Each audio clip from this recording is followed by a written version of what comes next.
Is the globe warming? Yeah, the average temperature goes up. I mean, it's been going up for hundreds of years, and in the last 150, it's gone up by about 1.4 degrees Fahrenheit. August was the warmest August ever.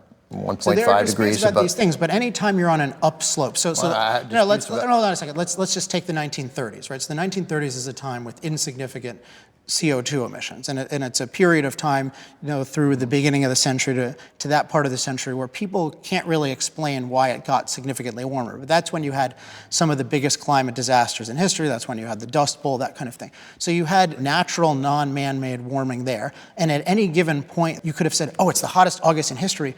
We should be terrified. And you think that the movement, for lack of a better word, is as motivated to scare us about climate change as the industry is to make us believe that there's nothing to fear? I mean, I don't see what They're much more successful. I would argue they're not as successful because we haven't really seen it yet. We haven't seen what? We haven't seen significant in California. We've seen a movement. We've seen some successful legislation in Colorado, but we haven't seen it anywhere else.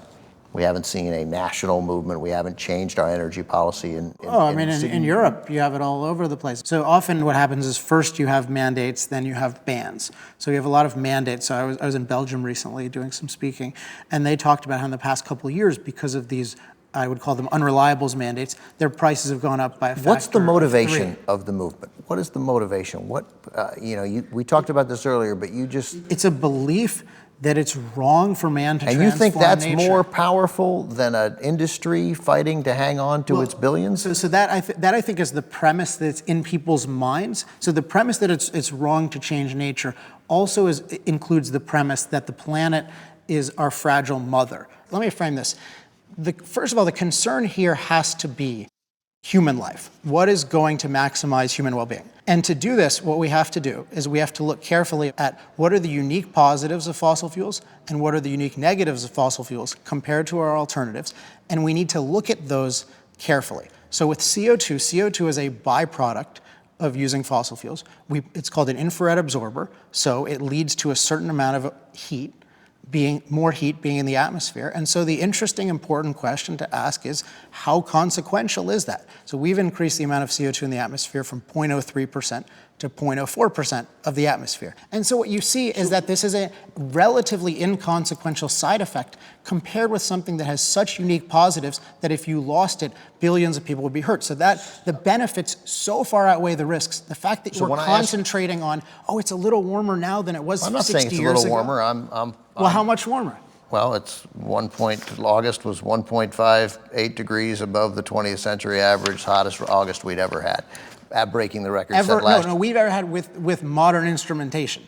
Not that the planet has ever had. By planetary standards, it's super cold. You understand right that the environmentalists, that people who are concerned about this, say that you say it's a random 30 years. I'm not saying it's a random 30 years. It's the last 30 years. This is the 30 years we're living. This is when they say the effects have begun to manifest themselves. You're on a warming trend for hundreds of years, though, so it's no surprise. But even if we had caused it, the point is it's mild, and the point is, why don't you care about the catastrophic losses we would suffer from following these unreliables? Because I don't think you're correct, and I don't think you know either. You say they don't know. I would argue that you don't know either what the effects will. What the catastrophic effects would be if we provided no energy to these people. Then I agree. Well, that's what's happening now. What do you mean that's what's happening now? You just said that the fossil fuel industry was this rapidly growing industry. We're providing this energy to right, people. So it's brought billions out of poverty in the last 30 years or so. Billions out of poverty? Yeah. We have billions fewer people in poverty than we had 30 years ago? Well, I mean, their level of poverty has decreased dramatically.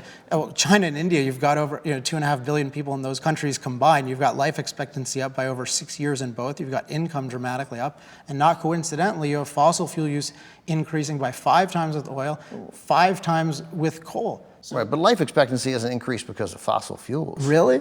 Yeah. It's increased because we're able to communicate with people, because we've invented vaccines. We've vaccinated people. Yeah, but let's get to the nature of energy. So you say it wasn't fossil fuel energy, it was vaccines and communication. So you can point to everything: agriculture, manufacturing, the proliferation of goods. All of this is necessarily tied to more access to energy. So to me, there's something missing in terms of getting how significant energy is, because energy is our ability to use machines to do work for us to improve our lives.